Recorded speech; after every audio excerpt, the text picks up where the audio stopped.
American president Donald ട്രംപിനെ വധിക്കാൻ Iran ശ്രമിച്ചിരുന്നതായി ഇസ്രായേൽ പ്രധാനമന്ത്രി ബെഞ്ചമിൻ നെതന്യാഹു. തങ്ങളുടെ ആണവ വ്യോമ കേന്ദ്ര പദ്ധതികൾക്ക് ട്രംപ് ഒരു ഭീഷണിയാകുമെന്ന് ഇറാൻ ഭയന്നിരുന്നതായും നെതന്യാഹു പറഞ്ഞു. ഫോക്സ് ന്യൂസിനോട് പ്രതികരിക്കവെയായിരുന്നു ഇസ്രായേലി പ്രസിഡന്റിന്റെ വെളിപ്പെടുത്തൽ. ഇസ്രായേൽ ഇറാൻ ആക്രമണം ആരംഭിച്ചതിനുശേഷം ആദ്യമായാണ് നെതന്യാഹു മാധ്യമങ്ങളെ കാണുന്നത്. ഇറാന്റെ മുഖ്യ ശത്രുവാണ് ട്രംപ്. അമേരിക്കയുടെ മരണം സ്വപ്നം കാണുന്ന അവർ 2 വട്ടമാണ് അമേരിക്കയുടെ പ്രസിഡന്റിനെ വധിക്കാൻ ശ്രമിച്ചത്. ആണവായുധങ്ങൾ നിർമ്മിക്കുന്ന, അത് നിങ്ങളുടെ നഗരത്തിൽ വിക്ഷേപിക്കുന്ന ഇറാനെ നിങ്ങൾക്ക് ആവശ്യമുണ്ടോ? ആയതുള്ള ഖമേനി തന്ത്രശാലിയായ നേതാവാണ്. മറ്റുള്ളവരെ പോലെ വിലപേശാൻ അദ്ദേഹം ഒരിക്കലും ശ്രമിച്ചിട്ടില്ല. യുറേനിയം സമ്പുഷ്ടമാക്കാനുള്ള വഴികളാണ് ഇറാൻ ചെയ്തുകൊണ്ടിരിക്കുന്നത്.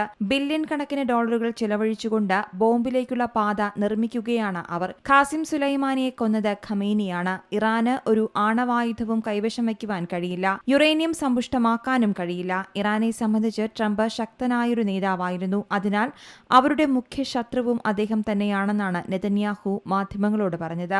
ആണവായുധങ്ങൾ ആയുധമാക്കാനുള്ള ഇറാന്റെ ആഗ്രഹത്തെ ഭീഷണിപ്പെടുത്തുന്ന ട്രംപിന്റെ കഴിവിനെയും നെതന്യാഹു പ്രശംസിച്ചു. ആ കാര്യത്തിൽ ട്രംപിന്റെ ജൂനിയർ പങ്കാളിയെന്ന് സ്വയം വിശേഷിപ്പിക്കുന്നുവെന്നും നെതന്യാഹു പറഞ്ഞു. ആണവായുധത്തിന്റെ കാര്യത്തിൽ എന്റെ രാജ്യം ഭീഷണി നേരിട്ടുകൊണ്ടിരിക്കുകയാണ്. 12-ാം മണിക്കൂറിൽ തിരിച്ചാക്രമിക്കുക എന്നല്ലാതെ മറ്റു മാർഗമില്ലായിരുന്നു. ഇസ്രായേലിനെ നശിപ്പിക്കുന്നതിനായാണ് ഇറാൻ അണുബോംബുകൾ നിർമ്മിക്കുന്നത്.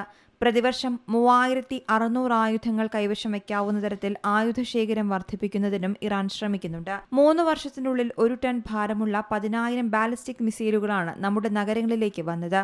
ഇത് താങ്ങാൻ ഇസ്രായേലിന് കഴിഞ്ഞില്ല. അതിനാൽ ഞങ്ങൾക്ക് ആക്രമിക്കേണ്ടി വന്നു. അങ്ങനെ ചെയ്തതിലൂടെ ഇസ്രായേൽ സ്വയം സംരക്ഷിക്കുക മാത്രമല്ല, ലോകത്തെ കൂടി സംരക്ഷിക്കുകയായിരുന്നുവെന്നും നെതന്യാഹു പറഞ്ഞു. ഇസ്രായേലിന്റെ ആക്രമണ നടപടികൾ ഇറാനിയൻ ആണവ പദ്ധതിയെ ഒരു പരിധിവരെ പിന്നോട്ടടിച്ചതായാണ് താൻ വിശ്വസിക്കുന്നത്.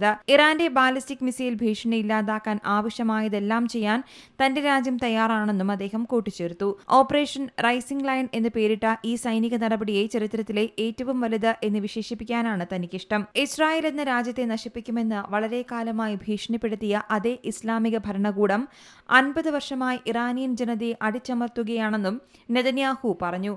അതേസമയം ഇറാന്റെ പരമോന്നത നേതാവ് ആയത്തുള്ള ഖമേനിയെ വധിക്കാനുള്ള ഇസ്രായേലിന്റെ പദ്ധതിയെ അമേരിക്കൻ പ്രസിഡന്റ് ഡൊണാൾഡ് ട്രംപ് വിലക്കിയതായും റിപ്പോർട്ടുകളുണ്ടായിരുന്നു. US ഉദ്യോഗസ്ഥർ തന്നെയാണ് ഇക്കാര്യം മാധ്യമങ്ങളെ അറിയിച്ചത്. News desk Zee Malayalam news. ഏറ്റവും പുതിയ വാർത്തകളും വിശേഷങ്ങളും വിരൽ തുമ്പിലറിയാൻ സീ മലയാളം ന്യൂസ് എല്ലാ ഡിജിറ്റൽ പ്ലാറ്റ്ഫോമുകളിലും ലഭ്യം.